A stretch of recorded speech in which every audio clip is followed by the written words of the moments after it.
But before that, we will see what we have learned yesterday. We learned 2.1, point number 2.1, that was tradition of Indian historiography. In this tradition of Indian historiography, there were 3 points that we have learned. First one was historiography in the ancient period. The next was historiography in the medieval period. And the last one was historiography in the modern period. Means we have learned all the 3 periods, ancient, medieval, and modern period of historiography yesterday. Today, we will be learning the second point of this chapter, that is Indian historiography, various ideological frameworks.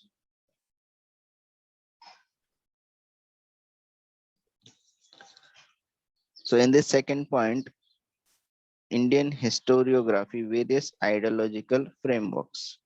What is mean by ideological? Ideological means a set of ideas.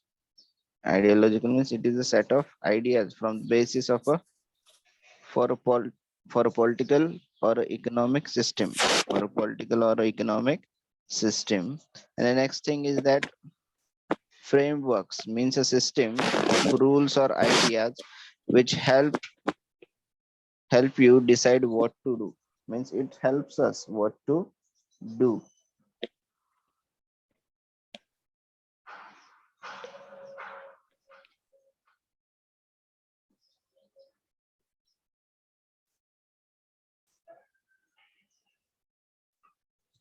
So first point that we are going to learn today is colonial historiography. Colonial historiography means connected with or belonging to a country that controls another countries. It is connected with what? Connected with or belonging to a country that controls the another countries is known as colonial. So we are going to learn about the colonial historiography. The early scholars who studied and wrote Indian history were mainly British officers and Christian missionaries. They were mainly the Christian missionaries and the British officers. These were the early scholars who studied and wrote Indian history. Their prejudice is clearly reflected in the way of some of them have ridiculed Indian culture. What is given here that their prejudice means a strong unreasonable feeling of not liking somebody or something. This is the feeling, unreasonable, without any reason they were not liking us, we the Indian or our Indian culture. They have ridiculed it. Ridicule means unkind behavior that is intended to make somebody appear silly. Means they what they showed in their historiography, colonial historiography, our Indian, they ridiculed our Indian culture. They showed it in a or silly way.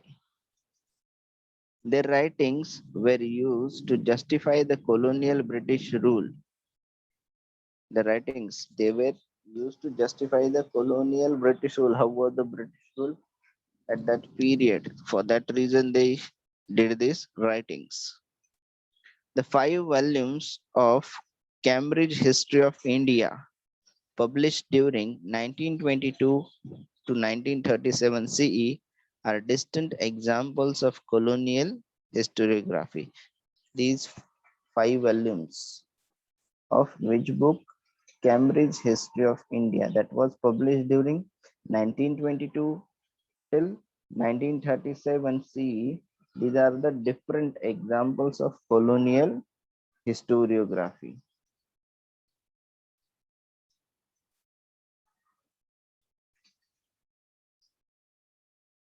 Next one is Orientalist historiography. Next point which we are going to see is Orientalist historiography.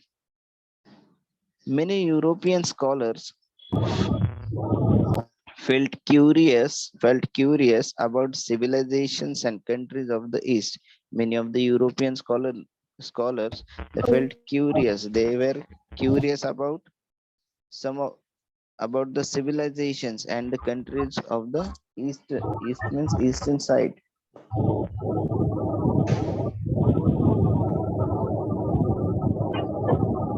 Don't on your mic without any reason.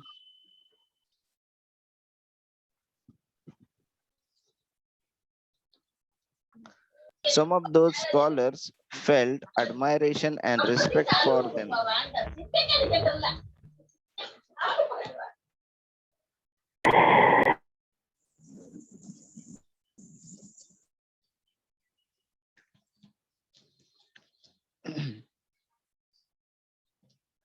Some of the scholars they felt admiration and respect for them. These scholars were known as Orientalists. These scholars who felt respect for them means respect for whom? Eastern countries or the civilizations which were situated in the east of the countries. So they felt admiration and respect for them, and these scholars were known as Orientalists.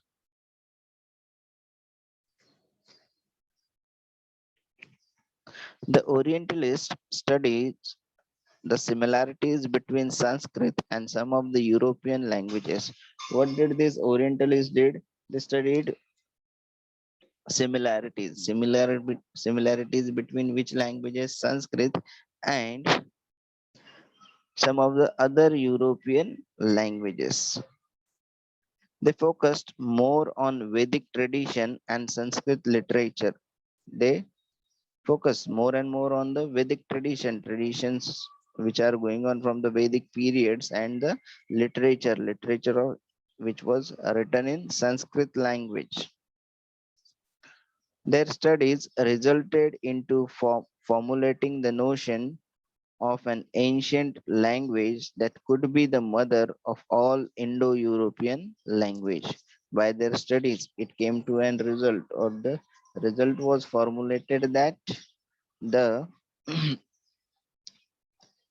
an ancient language that could be the mother of all Indo-European language. Sanskrit is the language which can be the mother of all Indo-European languages. In 1784, Sir William Jones founded Asiatic Society in Kolkata. What did Sir William Jones founded? An Asiatic Society in Kolkata. It opened it opened the doors for research in ancient Indian literature and history. This society opened the doors for research in the Indian literature and history, ancient Indian literature and history. This society, which was founded by Sir William Jones in 1784.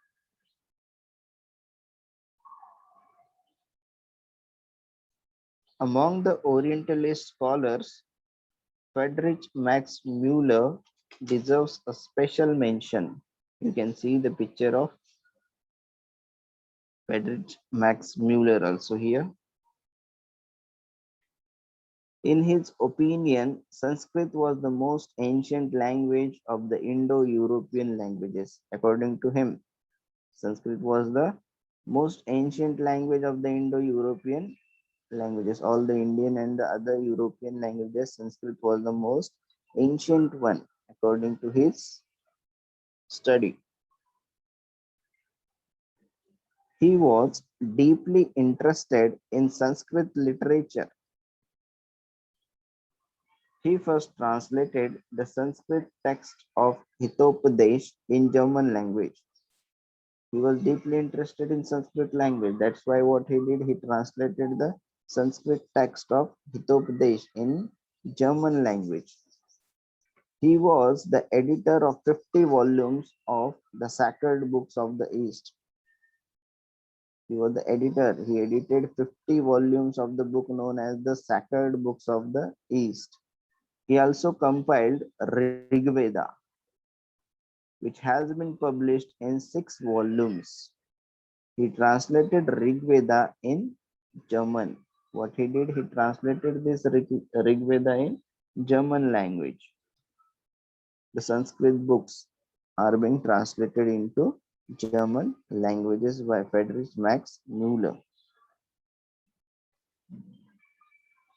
Lately, Edward Said, a scholar who has re-evaluated the Orientalist writings, has thrown light on imperialistic interest of Orientalist scholars. Imperialistic means political system in which a rich and powerful country controls other countries.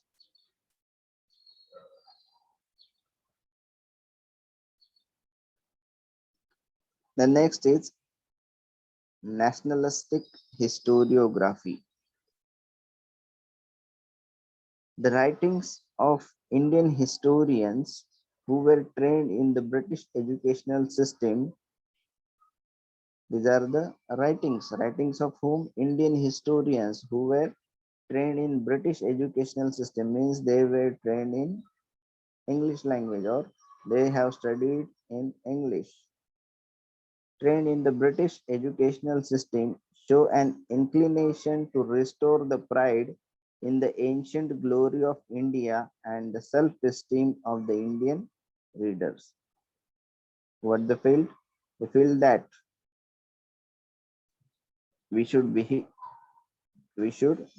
in a particular way. We should show our ancient glory, our self-esteem to the Indian reader, what we have or what is within our country, what has happened in our country, to show to the Indian people. They have started writings. Their writings are known as nationalistic historiography. The writings are called as nationalistic historiography. Nationalistic writings in Maharashtra were inspired by Vishnu Shastri Chiplunkar. These nationalistic writings, they were inspired by Vishnu Shastri Chiplunkar in Maharashtra. He criticized the prejudiced history of ancient India written by British officers. As we already know that British officers have written something that is not liked by the people, or that they have written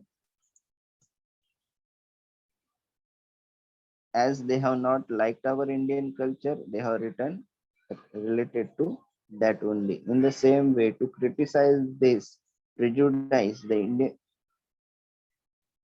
the nationalistic writer Vishnu Shastri Chiplunkar wrote about that. The nationalistic historians tried to seek the golden era of Indian history. They tried to seek the golden era of Indian history. They are at times blamed for ignoring the critical analysis of the historical truth. Mahadev Govind Ranade, Ramakrishna Gopal Bhandarkar, Vinayak Damodar Savarkar, Rajendra Lal Mishra, Ramesh Chandra Muzumdar, Kashi Prasad Jaiswal, Radha Kumud Mukherjee, Bhagwan Lal Indraji, Vasudev Vishnu Mirashi, and Anand Sadashiv Altekar are the names of some renowned scholars among the nationalistic historians. Means they throw light upon our golden period. All writers throw light upon our golden period, golden period of Indian historiography. Then we can see on the page number 11, on the page number 11, it is given, do you know Justice Mahadev Govind Ranade has explained the background of the rise of Maratha Empire in great details in his book. And the name of the book is The Rise of Maratha Power. Justice Mahadev Govind Ranade, he has explained the background of the rise, how the Maratha Empire rise from bottom to top. All the details are given in this book named as The Rise of Maratha Power. According to him, it was not like a suddenly erupted forest fire, but the ground for it in Maharashtra on the social, cultural, and religious levels was getting ready over a prolonged period. According to him, he said in his book that it does not rise suddenly or it does not erupt suddenly like a forest fire, but it was going from so many years, means from a prolonged period in Maharashtra on the basis of what social, cultural, and at religious levels.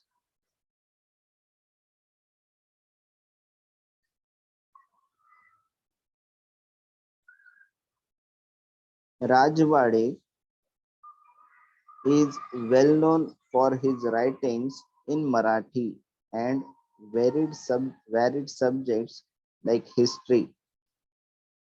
You can see the picture of Rajwade. He was a well-known writer of Marathi on different subjects. He used to write on different issues or different subjects like history, linguistics. Linguistics means languages. Etymology. Etymology means what? The study of the origins. Origins means beginning, and history of words and their meanings. He used to write about the study of the origins and history of the words and their meanings. Then grammar, etc. He was of the firm opinion that we should write our own history. What was his opinion? That we should write our own history. We should not get depend or we should not depend on any other to write our history. We should write our own history. He was firm on his opinion. He compiled and edited 22 volumes of Marathanच्या इतिहासाची साधने. What he did, he compiled it and edited 22 volumes of Marathanच्या इतिहासाची साधने. He wrote very scholarly prefaces to each of the 22 volumes. Prefaces means introduction to the book that explains what has written or what is it about, why it has written, this book is written, why this book is written. It is given in the prefaces and in a very scholarly way, means in a very particular way he have written this. All 22 prefaces to these 22 volumes. He stated, history is the all-inclusive image of the past societies. What he stated that history is the all-inclusive images, means each and every aspect of the society it should be included in history. It does not include only the stories of political images. What he said that it should not include or it does not only include the stories of the political images, conspiracies and wars for seizing power. Conspiracies means a secret plan by a group of people, and wars for seizing power. Seizing means to take hold of something firmly, to get into the power. Since he believed that we should not write only about the political things, we should include each and everything in the society while writing the history. He insisted that history should be written only using the authentic documentary sources. Again, what he have insisted that while writing the history, we should use the authentic documentary sources. We should have the authentic documents or evidences while writing history.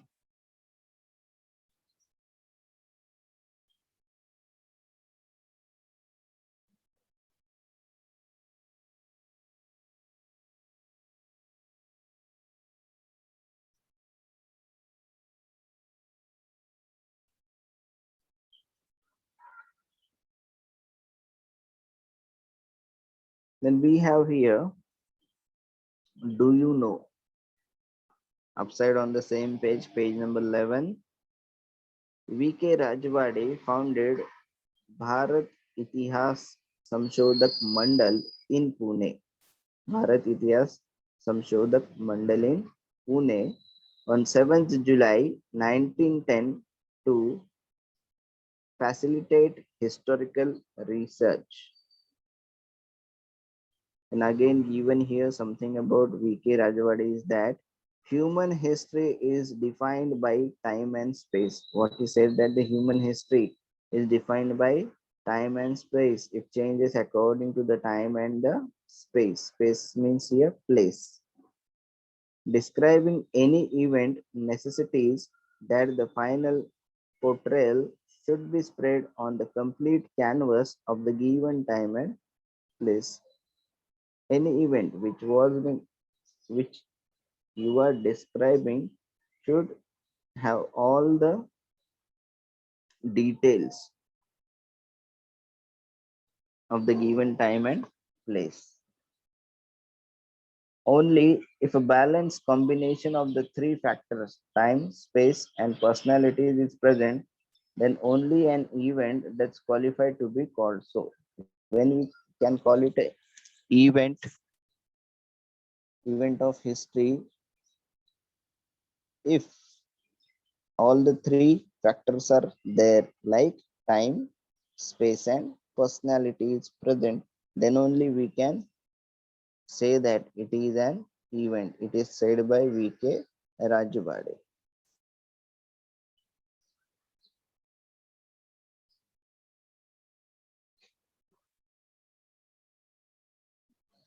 Then the nationalistic historiography helped in the triggering of the independence movement of the Indian people against the British. It worked as a trigger.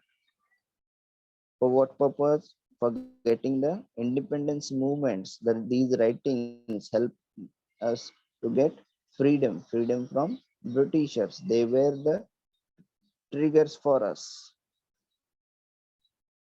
In this aspect, the book, The Indian War of Independence 1857, written by Vinayak Damodar Savarkar, is of great importance. The book, which was written by Vinayak Damodar Savarkar in 18, the name of the book was The Indian War of Independence 1857. It proved to be a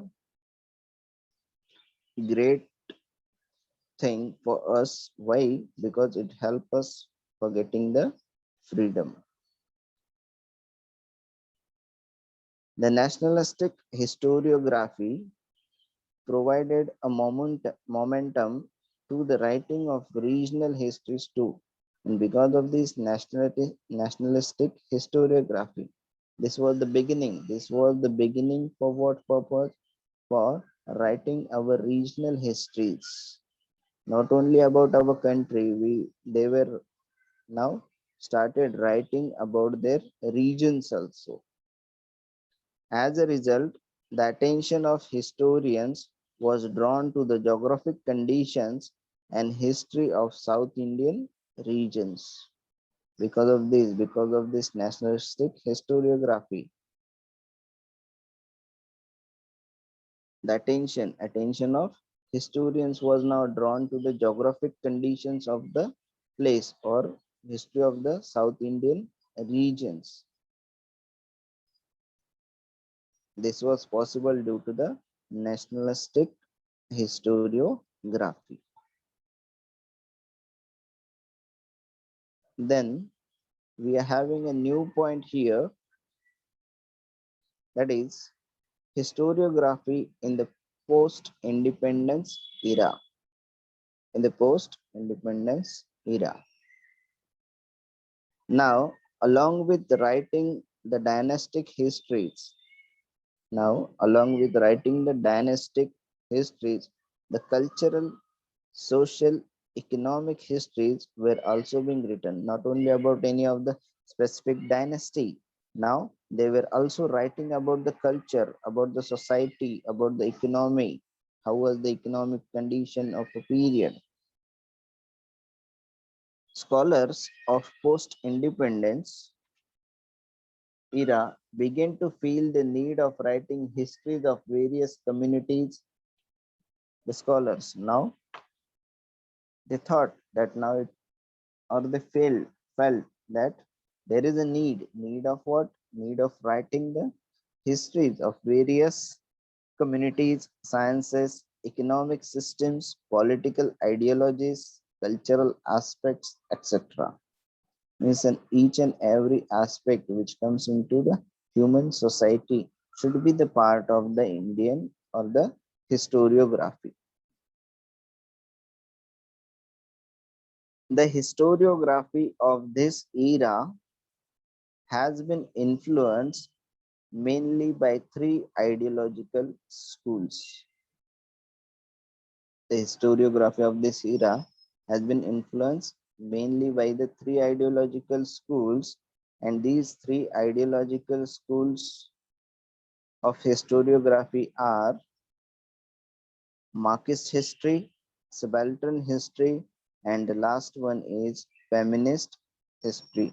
So these three are the last points of this chapter. So first, history is Marxist history, means it is totally related to the political and economic thoughts. Marxist history is related to political and economical thoughts.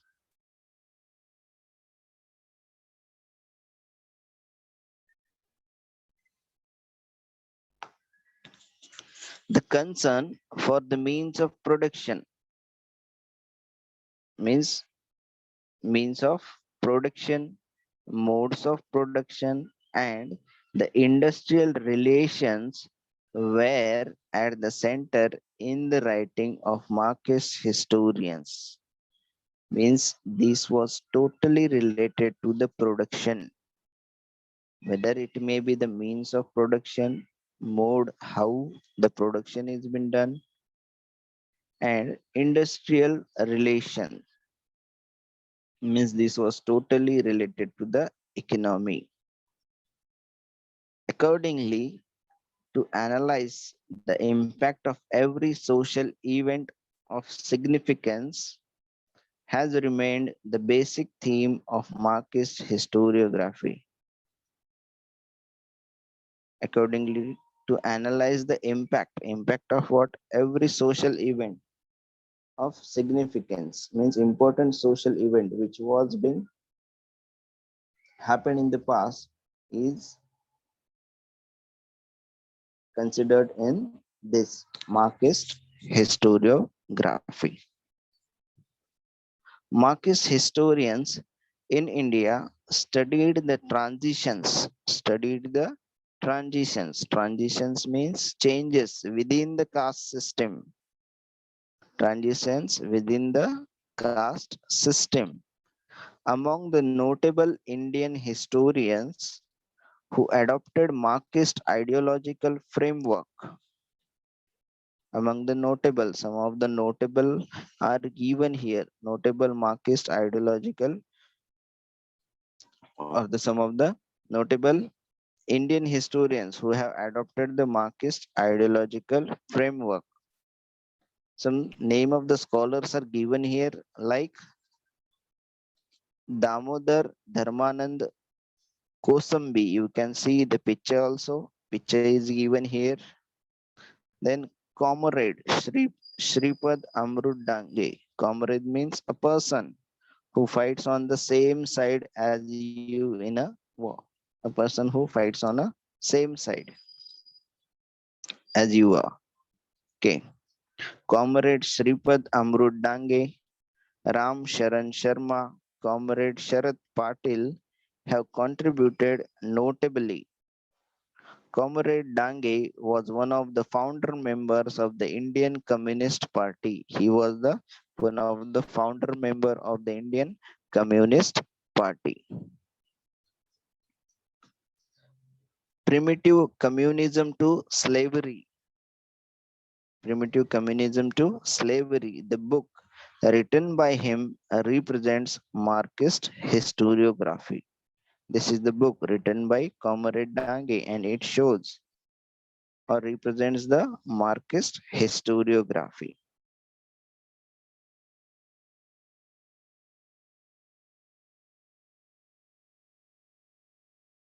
The next is subaltern history. Subaltern history. The seeds of the subaltern history are found in the Marxist historiography, means the seeds, it is totally related or the seeds are of the, we can find its seeds in the Marxist historiography, means it is related to the Marxist historiography. The role of the Italian historian Antonio Gramsci is very important in developing the idea that history should be written starting from the bottommost ranks of people in the society. The role of the Italian historian named as the Antonio Gramsci is very important. Very important for why?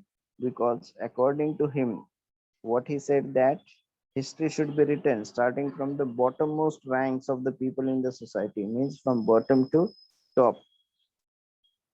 Means each and every caste system or the different society has been divided into different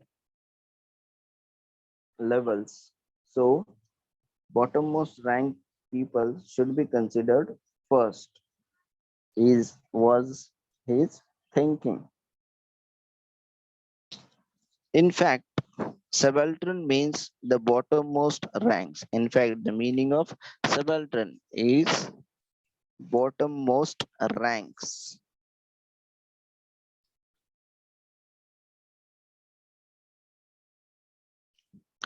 Folklore has been considered as a very important source of writing subaltern history. Folklore means stories or songs are being oral stories, songs are the important source of writing a subaltern histories. Ranjit Guha, an Indian historian, played a major role in establishing subaltern history. He played a major role for establishing the subaltern history in, as an important academic school of historiography. This was become the important academic school of historiography, which one? Subaltern history. However, we may point out that much before the onset of subaltern ideology, similar thoughts were expressed by Mahatma Jyotirao Phule and Dr. Baba Saheb Ambedkar. Much before on the onset of subaltern ideology. Before this subaltern ideology, similar thoughts were expressed. Already these thoughts were expressed by Mahatma Jyotirao Phule and Dr. Baba Saheb Ambedkar. Mahatma Phule unfolded the history of the Shudra Ati Shudra, unfolded the history of the Shudra Ati Shudra communities in his book known as Gulamagiri. He drew attention to the exploitation of women, Shudras, and Ati Shudras done under the name of religion. And before the starting of this subaltern history, They have thought about it. They were having the similar thoughts related to the subaltern history, and they have unfolded it also in the form of their writings.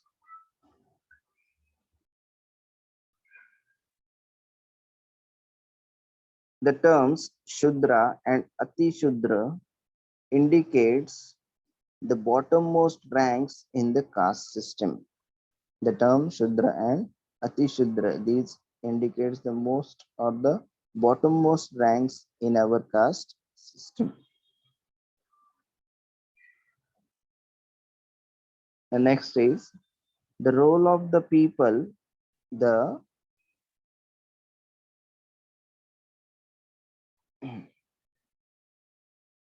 the role of the people belonging to Dalit caste is very significant in the shaping of various cultural and political aspects of India.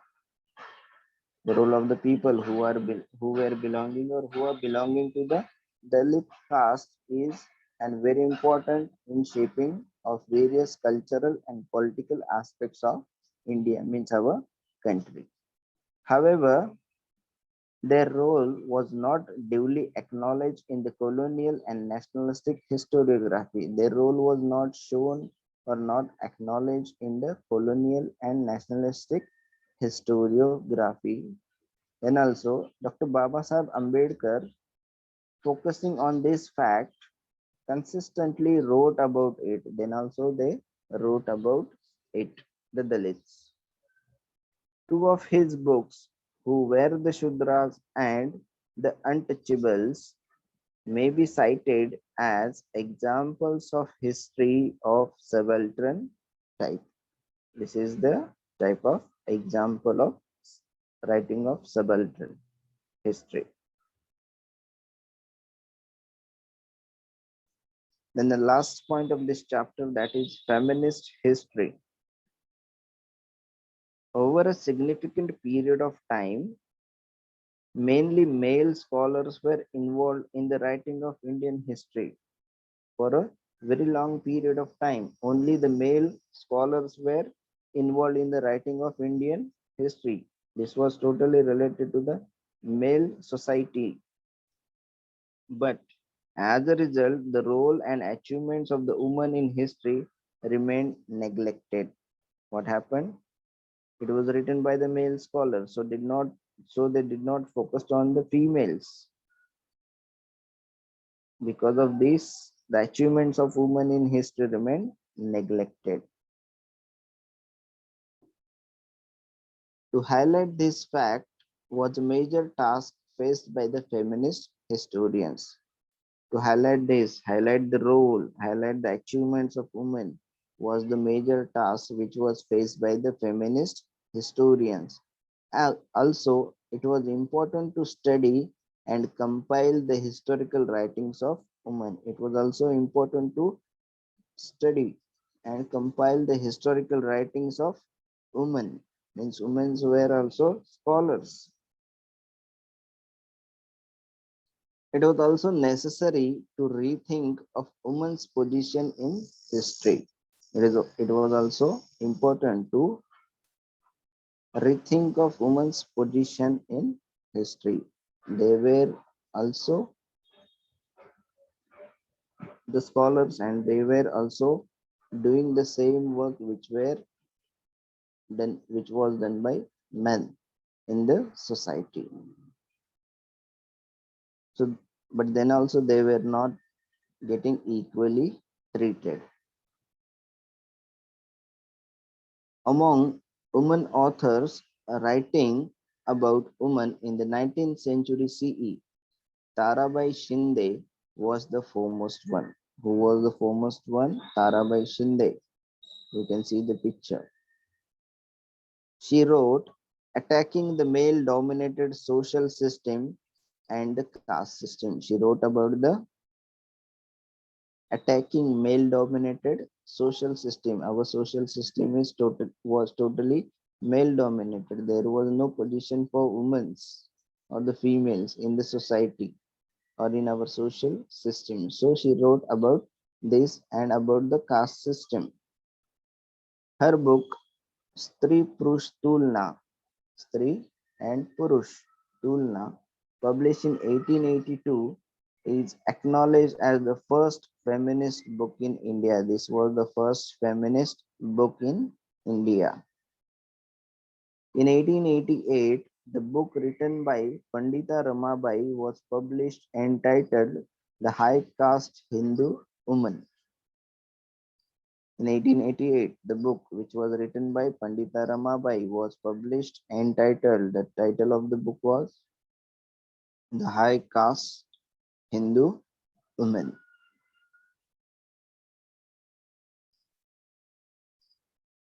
The feminist literature of the post-independence era concentrated on the issues like employment of women, treatment meted out to them at their workplace, how was the treatment given to them at their workplace, their right to political equality, they were not having the right of political equality also.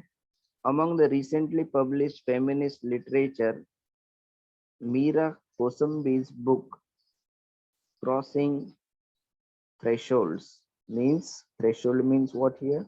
The ground of the entrance to a room or a building, means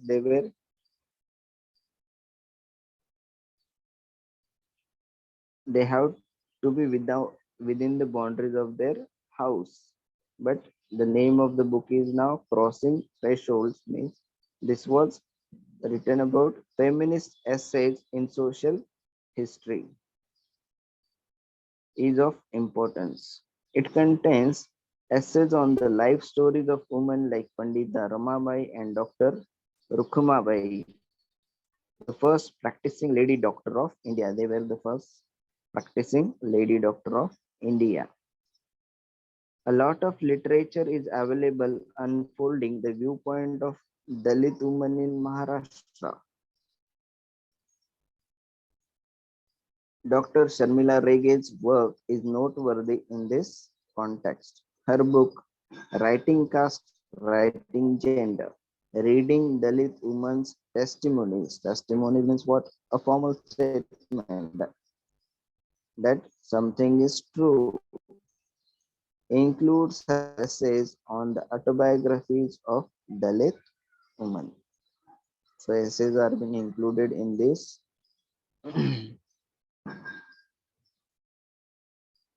Then we have here is Do You Know? Publication of Marathi Riyasat by Govind Sakharam Sardesai was a momentous achievement in the field of Indian historiography. His work became so famous that people began to address him as Riyasatkar.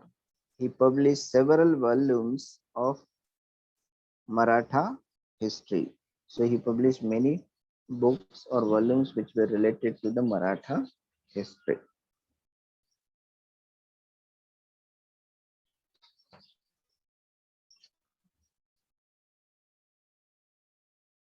There have been a number of Indian historians who wrote without embarrassing a particular ideology. Among them, historians like Sir Jadunath Sarkar, Surendranath Sen, Riyasatkar G.S. Sardesai, and Trembak Shankar Shejwalkar are noteworthy. In the recent times, historians like Yashwant Dinkar Phadke, Ramachandra Guha, etc., have contributed extensively to the historiography of modern India. Means they have written about the modern historiography of our country. Thus, it is evident that the Indian historiography has been influenced greatly by social and political movements. It seems that some part of the Indian historiography was only developed outside the influence of these movements. Indian historiography was developed outside the influence of these movements.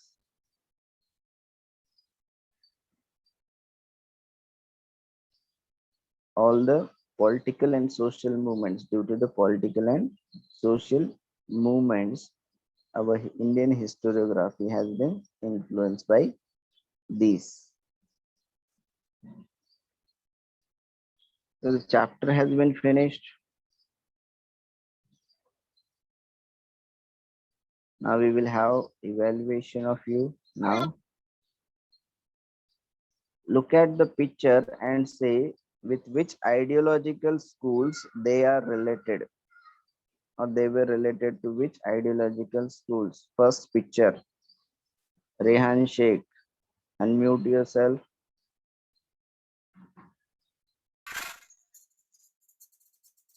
Sir, Dr. Babasaheb Ambedkar. Name of the picture. I am not asking the name of the personality. I am asking with which ideological schools they were related, or which history they were related. First picture, Tarabai Shinde. She was related to which writings?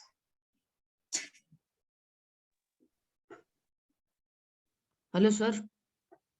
Yes. Hello, sir. Good morning. Good morning. Sir, the first one is related with feminist history. First one is related with feminist history. Very good. Second picture, who will say? Praveen.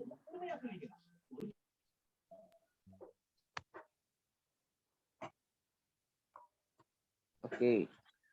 Subaltern The history. second one is related to subaltern history. Very good. Next, third one. The third one also related with subaltern history. Third one is also related with subaltern history. And the last and fourth one is Marxist history. related to Marxist history. Very good, students. And this is your homework. It is your homework to solve the exercise. Exercise of this chapter. You have to solve it. This is your homework. Thank you, students. Okay, sir. Sir आपका WhatsApp पे number भेज दो, फिर homework करके आपको send करते हैं. मैं ध्यान